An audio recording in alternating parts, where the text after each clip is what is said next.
In this lesson, let's look how we might modify a pre-existing Adobe Photoshop brush. Now I have an exercise file open if you want to open it. It's called artpalette.psd and you will find it in your exercise files.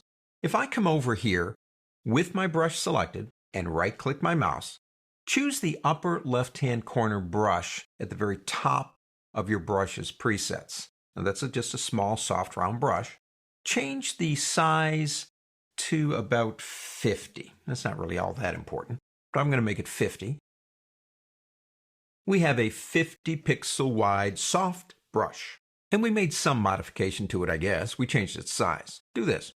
Go up to the word window on the pull-down menu and go down to brush, the brush panel. Now you may already have it over here. I did. And there it is. There's a lot of stuff going on here. First off, we do have access to our brushes right here. Let's stick to the one that we have. Let's look at this stuff down here in this lesson. Number one, size. We know what that does. We have an angle and a roundness. Now this brush is perfectly round, but we can change that. We can either change it here, or we can click right here and drag in. So we're at like 32% round now. We come over here, as you can see. It's a completely different brush. It's more like calligraphy. Let's change the angle. Now we can do that here, like 45 degrees. Or we can grab that arrow and bend it ourselves. And now we have a completely different brush. And again, it's very much like calligraphy. We have hardness. We know what that does. It creates a softer edge or a harder edge. And we have spacing. Now with spacing is important because we're not working with canvases and oils. We're working on a computer. When I take an oil brush, put some oil on it, and run it across my canvas, the coefficient of friction between the canvas and the oil, I guess, we use the word smear. It smears it, spreads it, whatever you want to call it. This is a computer. There isn't any smearing or spreading going on here.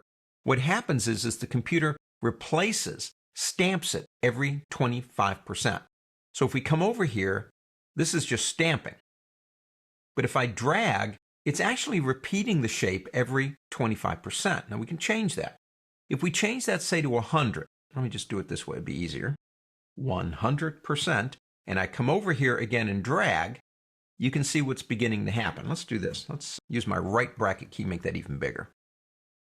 Every 100%, it gives me another one. So if we're running at 25%, it gives the appearance of being a solid line. Let's do this. Go back up here and click the original. That sets the defaults all back to normal. If we change the spacing, say to 200, let's go ahead and do that. Come over here again. You can hold the Shift key if you want a straight line. And you have a dotted line. That's a very easy way to make a dotted line in Adobe Photoshop, modifying an original brush. Now let's say we like that enough that we want to keep it. Well, we can click this button right down here. And I'll call that